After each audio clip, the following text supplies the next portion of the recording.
Hujan turun deras saat Rani tiba di rumah tua di pinggiran Kabupaten Wonosari, warisan dari bibinya yang baru saja meninggal.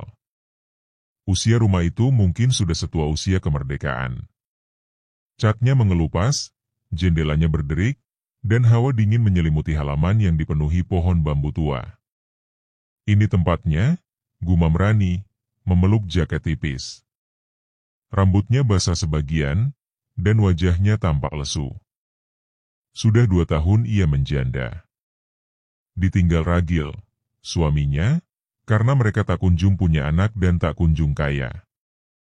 Tapi surat wasiat dari notaris membawa angin baru. Bibi Sumi, yang dikenal masyarakat sebagai orang aneh dan jarang bersosialisasi, ternyata meninggalkan rumah lengkap dengan segala isinya kepada Rani.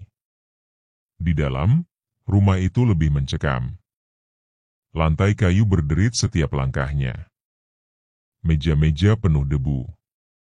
Di ruang tengah, tergantung foto besar Bibi Sumi mengenakan kebaya hitam dan sorot mata tajam. Rani merinding. "Kenapa dikasih ke aku, Bi?" bisiknya. Ia mulai membersihkan rumah. Hari demi hari berlalu. Rani mulai menetap. Hidupnya yang semula sengsara perlahan menjadi tenang. Sampai suatu malam, ia menemukan guci kecil tersembunyi di bawah ranjang tua kamar belakang. Guci itu dibungkus kain hitam, dengan tulisan Jawa kuno di sekelilingnya. Tak sengaja, saat membersihkan, kainnya lepas. Sejak itu, kejadian aneh mulai terjadi. Esok harinya, saat membuka laci, ia menemukan segepok uang 100 ribuan. Di kamar mandi, ada kalung emas yang tak pernah ia miliki. Ia pikir mungkin milik Bibi, tapi jumlahnya makin hari makin banyak. "Apa ini beneran?" gumamnya, matanya tak berkedip melihat uang yang muncul di dalam lemari baju yang kemarin kosong. Malam berikutnya, ia mendengar langkah kecil lari-lari di ruang tamu, padahal tak ada siapa-siapa. Ketika ia intip, sosok kecil seperti anak balita berkulit hitam melesat di bawah meja. Rani jatuh terduduk. Astagfirullah. Tuyul? Ia mencari informasi. Ternyata, Bibi Sumi dulu dikenal sebagai perawat rezeki oleh segelintir orang, yang artinya pemelihara tuyul. Guci itu adalah rumah tuyul peninggalan sang bibi. Dan kini, setelah guci itu dibuka, ikatannya berpindah pada pemilik rumah, Rani. Rani ketakutan, namun uang yang mengalir begitu deras mulai membuatnya ragu. 1 bulan berselang, ia tak lagi tinggal di rumah reyot. Ia renovasi rumah, beli motor baru, mulai bisnis online, baju-baju murah yang langsung laku puluhan per hari. Ia tidak menjual produk asli. Ia hanya mencetak gambar dan mengupload, dan anehnya, pembeli selalu datang. Seperti ada yang mengatur algoritma keberuntungan. Tapi keberuntungan itu datang bersama tatapan-tatapan aneh. Tetangga mulai bergunjing. Warung-warung kecil di dekat rumah Rani sering kehilangan uang receh. Anak-anak mengigau melihat adik kecil botak mengintip dari jendela. Namun Rani mengabaikan semua. Ia hidup lebih baik sekarang. Sampai suatu hari, Ragil, mantan suaminya, datang dengan alasan ingin minta maaf dan memulai hubungan baru. "Aku tahu aku salah, Ran. Aku ninggalin kamu waktu kamu susah. Tapi aku sadar sekarang. Kamu kuat. Kamu hebat," katanya sambil menyodorkan sekotak martabak. Rani hanya diam. Tapi malamnya, dia melihat sesuatu yang membuat dadanya sesak. Dari jendela kamarnya, ia melihat Ragil sedang mengintip ke ruang tengah. Ia seperti mencari sesuatu. Besok paginya, Ragil sudah duduk di teras sambil tersenyum seolah tak ada yang terjadi. "Aku semalam tidur di musola dekat sini. Nyaman ya, udara di kampung," ucapnya enteng. Rani tak menjawab. Tapi nalurinya berkata, Ragil sedang menyusun sesuatu. Ia merasa jebakan sedang disusun. Sejak kedatangan Ragil, suasana rumah Rani terasa berbeda. Tuyul yang dulu rajin, bekerja, mendatangkan uang kini terasa lebih sering muncul di malam hari, seolah gelisah. Beberapa kali Rani mendengar bunyi pecahan kaca kecil di dapur, lalu suara langkah-langkah kecil yang berlarian cepat. Namun pagi hari, semuanya kembali normal. Di meja makan selalu ada segepok uang baru, kadang bahkan 2 kali lipat dari biasanya. Rani mulai takut, atau lebih tepatnya bingung. Apakah kehadiran Ragil membuat tuyul itu bekerja lebih keras? Rezeki lagi lancar, ya? Tanya Ragil suatu sore, ketika mereka duduk di ruang tamu yang sudah jauh lebih mewah. Lantai keramik putih, sofa baru, dan bahkan AC sudah terpasang. Rani menatapnya curiga. Kamu masih ngotot tinggal di sini? Ragil tersenyum sok santai. Aku cuma numpang sementara. Toh kamu udah gak miskin lagi, masa bantuin mantan sebentar aja gak boleh? Kita bukan siapa-siapa lagi, Gil. Jangan mulai main drama. Rani berdiri, ingin mengakhiri percakapan. Tapi Ragil tiba-tiba berdiri dan meraih pergelangan tangannya. Aku tahu semua, Ran. Dek. Rani menatapnya tajam. Tahu apa? Ragil tersenyum licik. Ia mengeluarkan handphone dari saku dan menunjukkan sebuah video. Dalam video itu terlihat sesosok kecil berkulit pucat merangkak keluar dari lemari ruang tengah dan membuka laci-laci tempat uang disimpan. Sosok itu begitu cepat, matanya merah menyala sesaat saat melirik kamera CCTV tersembunyi. Rani membeku. Aku pasang kamera di ruang tengah waktu kamu tidur siang kemarin. Pinter juga tuyul kamu. Tapi sekarang dia juga milikku. Kamu gila. Rani merampas HP-nya, tapi Ragil menahan. Kalau kamu gak nurut, video ini bisa aku sebar ke warga, ke polisi, atau ke media. Bisa-bisa rumah kamu dibakar kayak kasus orang pesugihan di Pati itu, katanya sambil terkekeh. Rani jatuh terduduk di sofa, napasnya terengah. Apa maumu? Desisnya lemah. Ragil mendekat, menunduk di hadapan Rani, menepuk-nepuk pipinya pelan. Tenang, aku nggak minta banyak. Cuma 30% dari semua pemasukan kamu tiap minggu. Lalu bantuin aku jual barang dari supplier online. Barang gelap. Kamu ngerti kan? Rani menggeleng cepat. Aku nggak mau, Gil. Itu berbahaya. Pilihanmu cuma 2. Ikut atau hancur, kata Ragil pelan tapi tajam. Tuyul itu sekarang kerja buat kita berdua. Kamu kan dulu selalu minta aku tanggung jawab.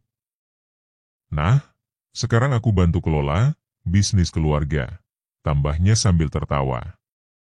Rani hanya bisa menangis. Bukan karena takut kehilangan harta, tapi karena merasa harga dirinya dipermainkan lagi oleh pria yang dulu meninggalkannya saat ia terpuruk. Malamnya, Rani mencoba bicara dengan tuyul itu. Ia menyalakan lilin dan duduk di ruang tengah sambil menatap Guci. Kamu ngerti aku, kan? Aku gak mau kamu terus bekerja buat dia. Aku takut. Angin berhembus tiba-tiba, padahal semua jendela tertutup. Guci bergetar sedikit. Lalu terdengar tawa kecil dari sudut ruangan. Tuyul itu muncul setengah badan, menyeringai, lalu lenyap. Rani ketakutan setengah mati. Hari-hari berikutnya berubah jadi mimpi buruk. Rani seperti budak. Setiap uang datang, Ragil akan memintanya. Ia mulai mencampuri bisnis Rani, bahkan meminta Rani membuat rekening baru dengan nama palsu untuk mengelola uang gelap. Sementara itu, tuyul semakin agresif. Uang yang hilang di kampung bertambah banyak. Beberapa tetangga mulai resah. Ada yang kehilangan emas, ada yang kehilangan uang tabungan. Aku yakin ini kerjaan gaib, Bu Rani, kata Bu Sarti, tetangga depan rumah, sambil menatap tajam. Rani hanya bisa tersenyum kaku. Pada malam yang sepi, Rani duduk sendiri di depan rumah. Bulan pucat menggantung rendah. Ia menatap langit, memikirkan semua yang terjadi. Ia kaya, tapi tak bahagia. Ia merdeka, tapi dijajah ulang oleh laki-laki yang dulu meninggalkannya. Lalu ia ingat sesuatu. Bibi Sumi. Dulu sebelum meninggal, Bibi sempat meninggalkan satu buku tua di lemari.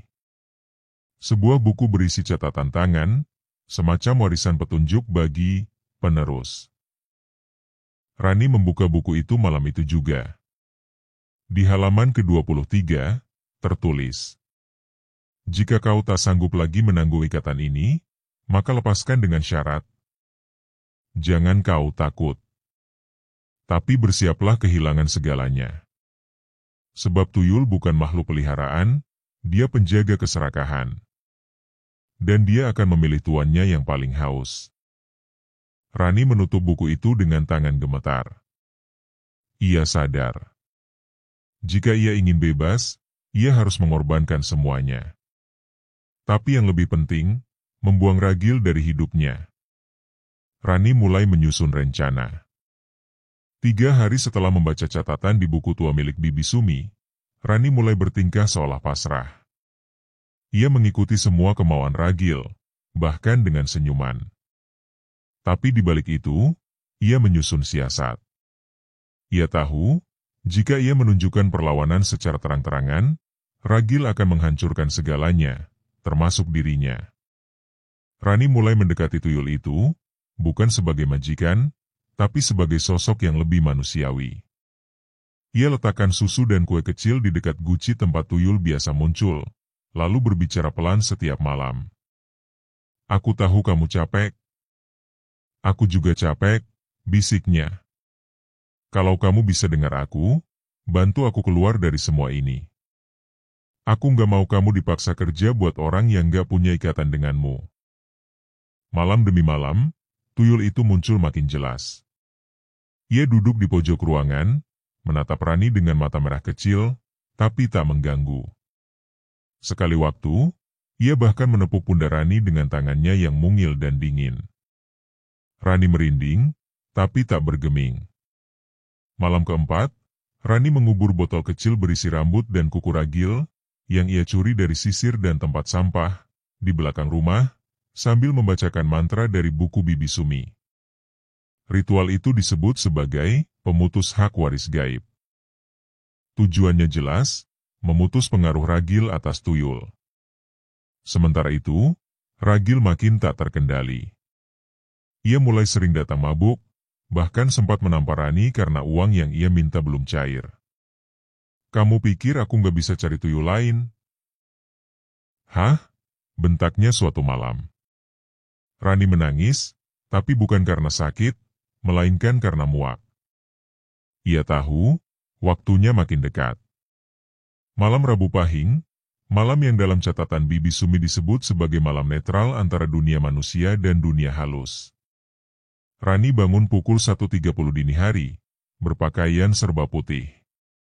Ia menabur bunga melati di setiap sudut rumah, lalu menyalakan dupa dan lilin kuning.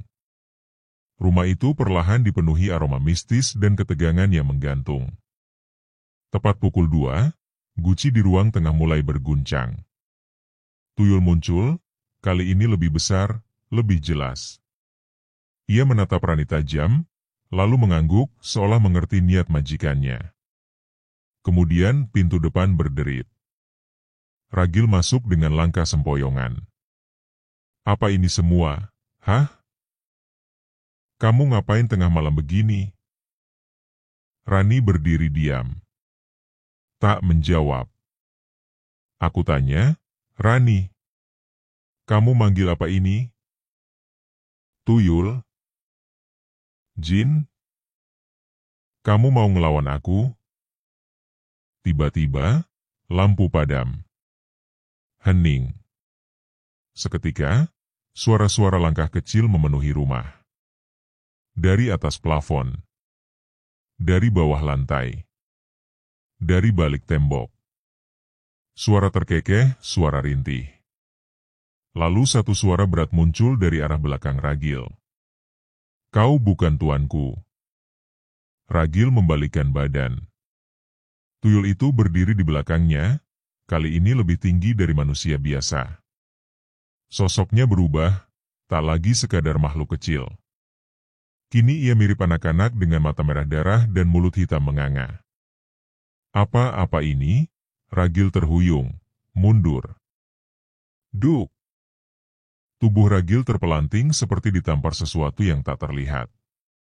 Ia menjerit, meronta, tapi tubuhnya tertahan di udara, menggantung. Mulutnya mengeluarkan busa. Rani menutup mata. Sudah cukup. Biarkan dia hidup, tapi jangan pernah kembali. Tuyul itu menatapnya lama, lalu melepaskan Ragil. Tubuh laki-laki itu terjatuh ke lantai dengan suara berat. Ia masih bernapas, tapi tak bisa berbicara. Matanya kosong, melotot. Tuyul itu melangkah mendekati Rani. Ia menyentuhkan tangan kecilnya ke dada Rani, dan sekelebat kilatan cahaya muncul. Kemudian, ia menghilang. Rani jatuh terduduk. Napasnya berat. Tapi ia tahu ikatan itu sudah putus. Pagi harinya, Ragil menghilang dari rumah. Ia berjalan tanpa alas kaki ke terminal desa, lalu naik bus entah kemana. Menurut kabar terakhir, ia ditemukan oleh warga di pinggir jalan di luar kota dalam keadaan linglung, hanya mengenakan celana pendek, mulutnya terus komat kami tak jelas. Rani kembali menjalani hidupnya sendiri. Tak ada lagi suara langkah kecil. Tak ada lagi uang muncul tiba-tiba. Tapi tak ada pula ketakutan dan teror. Ia membuka warung kecil. Bekerja dari pagi sampai sore. Kadang sepi, kadang ramai. Tapi semua ia jalani dengan tenang. Suatu hari, seorang bocah kecil datang ke warungnya. Wajahnya asing, tapi matanya mengingatkan Rani pada sesuatu. Bocah itu mengambil permen, lalu menatap Rani dan berkata, "Sekarang giliranmu hidup, Bu." Lalu ia berlari pergi. Rani tertegun. Bibirnya tersenyum pelan, mata berkaca-kaca. Beberapa bulan setelah kepergian Ragil, kehidupan Rani mulai stabil. Warung kecilnya di pojok gang mulai ramai pengunjung. Ibu-ibu komplek, tukang ojek, bahkan anak-anak sekolah sering mampir membeli gorengan atau minuman dingin. Namun, meski wajahnya sering tersenyum, hati Rani tak pernah benar-benar tenang. Setiap malam, saat lampu warung padam dan angin malam mengusap dinding rumahnya, ada rasa gelisah yang menyusup perlahan. Ia tahu, sekalipun ikatan tuyul itu telah diputus, dosa yang dulu dibuat tak akan hilang begitu saja. "Rani?" Suara Bibi Sumi suatu malam saat berkunjung. "Kenapa, Bi?" tanya Rani, menyeduhkan teh di ruang tamu kecilnya. "Kamu yakin udah nggak ada yang ikut kamu sekarang?" tanya Bibi Sumi sambil menatap ke langit-langit. Rani terdiam. Matanya menerawang. "Aku nggak tahu. Kadang aku merasa ada yang mengawasi. Tapi kadang semuanya terasa biasa aja." Bibi Sumi menyeruput teh, lalu mengeluarkan sebungkus dupa dari tas kainnya. "Ini, bakar setiap malam Jumat Kliwon. Untuk menenangkan energi yang pernah kamu bangkitkan. Tuyul memang sudah lepas ikatan, tapi alam gaib nggak lupa siapa yang pernah membuka pintunya." Rani menerima dupa itu dengan gemetar. Ia mulai sadar, permainan lama Ragil telah meninggalkan bekas.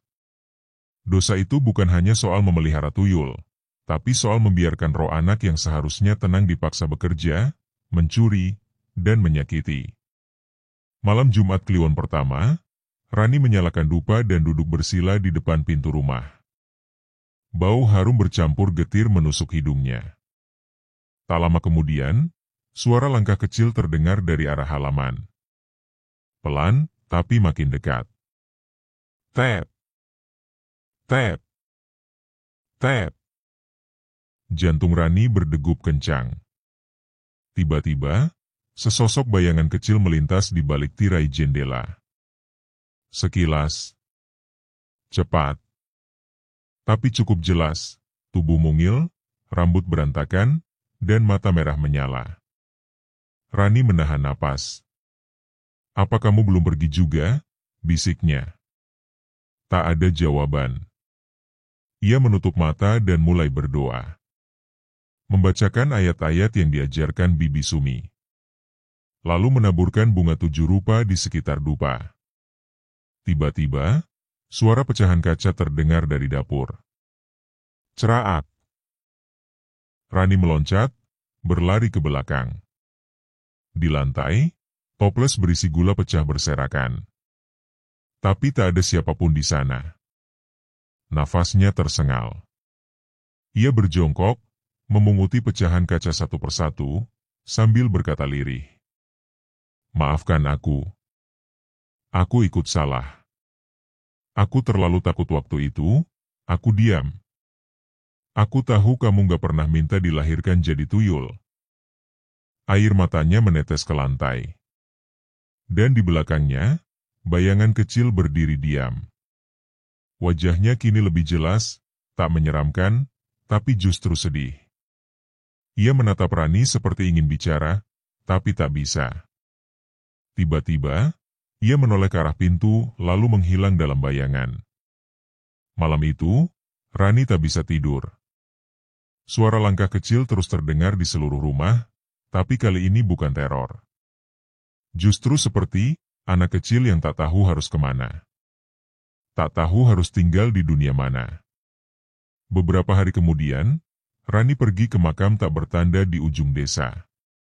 Menurut cerita Bibi Sumi, disitulah jasad-jasad anak kecil yang jadi tumbal pesugihan biasa dikubur, tanpa nama, tanpa doa, tanpa siapapun yang mengingat mereka.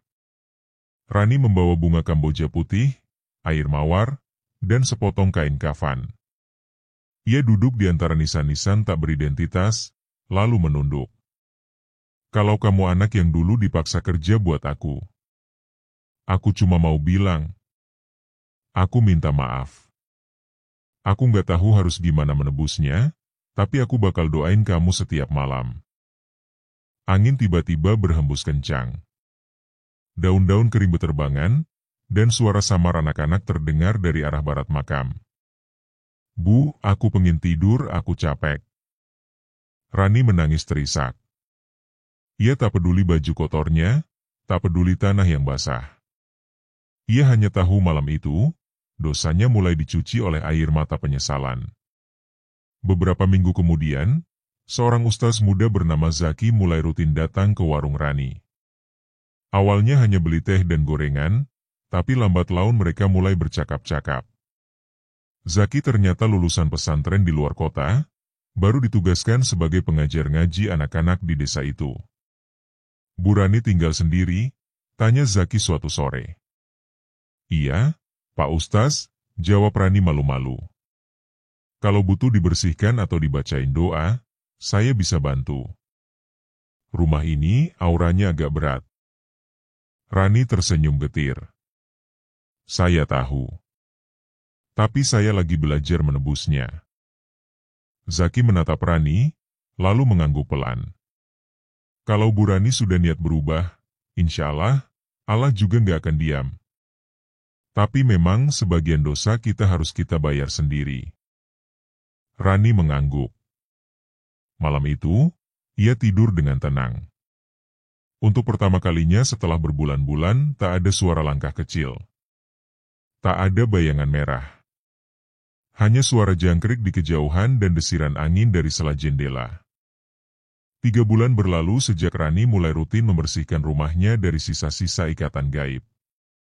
Warung kecilnya kini menjadi tempat berkumpul warga, terutama ibu-ibu dan anak-anak yang belajar ngaji dari Ustaz Zaki. Senyum Rani pun tak lagi setipis dulu. Meski luka masa lalu belum hilang, ia mulai belajar berdamai. Namun hidup, seperti biasa, tak pernah benar-benar damai. Suatu sore, saat Rani sedang merapikan stok dagangan di warung, Seorang pria datang dengan jaket lusuh dan wajah penuh luka masa lalu. Ragil. Rani membeku di tempatnya. Tubuhnya gemetar, tapi bukan karena takut, melainkan jijik dan marah yang kembali merangkak naik dari dalam dada. "Ran, kita harus bicara," kata Ragil dengan suara berat. "Kamu masih punya muka buat kesini?" tanya Rani tajam. Aku nyesel," ucap Ragil. "Setelah kamu ninggalin aku, semua makin hancur. Uang hasil tuyul itu hilang. Aku dikejar utang. Satu persatu, orang-orang yang pernah aku sakiti, kayaknya balik nuntut. Bukan orang hidup, tapi yang dari alam sana." Rani menatapnya tanpa simpati. "Dulu kamu jebak aku, Ragil. Kamu manfaatin rasa cinta dan takutku buat bantu kamu pelihara tuyul. Sekarang kamu mau apa?" Aku pengen putus total. Aku udah ke dukun, ke ustaz, tapi semua bilang harus minta maaf ke orang yang dulu jadi perantaranya." Ragil menunduk. "Ke kamu, Ran?" Rani menarik napas panjang. Di sisi lain, ia tahu memaafkan mungkin akan membuka pintu damai. Tapi di sisi lain, Ragil bukan hanya menyakitinya, ia mengikatnya dalam dosa besar. "Maaf gak akan bikin anak-anak yang kamu tumbalin balik hidup," kata Rani lirih. Ragil menangis. Untuk pertama kalinya, ia terlihat benar-benar hancur. "Aku tahu, dan aku tahu aku bakal dihukum. Tapi sebelum semuanya habis, aku cuma pengen kamu tahu, kamu satu-satunya orang baik yang pernah percaya sama aku." Rani tak berkata-kata. Ragil berdiri, membungkuk pelan, lalu pergi. Langkahnya menyeret, tubuhnya tampak lebih tua dari usianya. Saat bayangannya menghilang di ujung jalan, Rani menatap ke langit. "Kalau aku bisa kembali ke masa lalu, aku nggak akan pernah ikut jalan itu," bisiknya. Beberapa hari kemudian, kabar mengejutkan datang. Ragil ditemukan tewas di kontrakannya. Tubuhnya kaku dengan mata terbuka, mulut menganga seolah menjerit, dan tangan mencakar lantai. Tak ada luka fisik, tapi warga yang tahu masa lalunya segera mengaitkan itu dengan kutukan pesugihan. "Dia nggak pernah benar-benar putus dari ikatan itu," kata Bibi Sumi sambil membaca yasinan. Rani hanya diam. Ia tak menangis, tapi juga tak merasa lega. Ia hanya merasa kosong.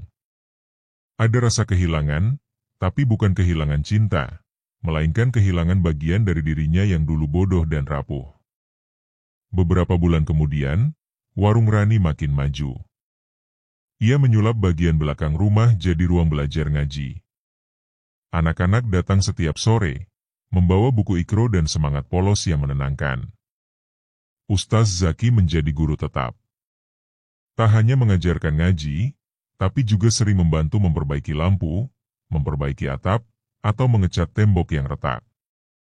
Hubungan mereka makin dekat, meski belum ada satupun kata cinta yang diucapkan. "Bu Rani," kata Zaki suatu sore, "saya tahu hidup ibu gak mudah. Tapi saya lihat, ibu punya hati yang kuat. Kalau boleh, saya ingin bantu jaga warung ini. Dan jaga ibu juga." Rani terdiam. Matanya berkaca-kaca. Untuk pertama kalinya, seseorang menawarkan masa depan tanpa syarat, tanpa jebakan, tanpa bayangan masa lalu. "Aku nggak sempurna, Pak Ustaz, aku punya masa lalu yang buruk," ucap Rani pelan. "Saya juga bukan orang suci, Bu. Tapi bukankah kita semua diberi kesempatan kedua?" Rani tersenyum. Senyum yang lahir bukan dari keterpaksaan, tapi dari kelegaan. Akhirnya, luka lama itu menemukan cahaya. Beberapa tahun kemudian, warung Rani menjadi koperasi kecil. Anak-anak yang dulu belajar ngaji di belakang rumahnya kini jadi remaja yang sopan dan rajin. Rani dan Zaki resmi menikah dalam akad sederhana, disaksikan warga desa dan Bibi Sumi yang duduk di barisan depan sambil menangis haru. Di kamar tidur, di atas lemari tua, Ada dupa dan segelas air putih yang selalu Rani letakkan setiap malam Jumat. Bukan untuk memanggil tuyul, tapi sebagai doa bagi arwah anak yang dulu pernah terjebak dalam kegelapan. Semoga kamu tenang di tempat yang lebih damai, bisik Rani setiap kali menyalakan dupa. Dan angin malam yang masuk lewat jendela, terasa hangat seperti pelukan kecil dari dunia yang tak terlihat. Tamat.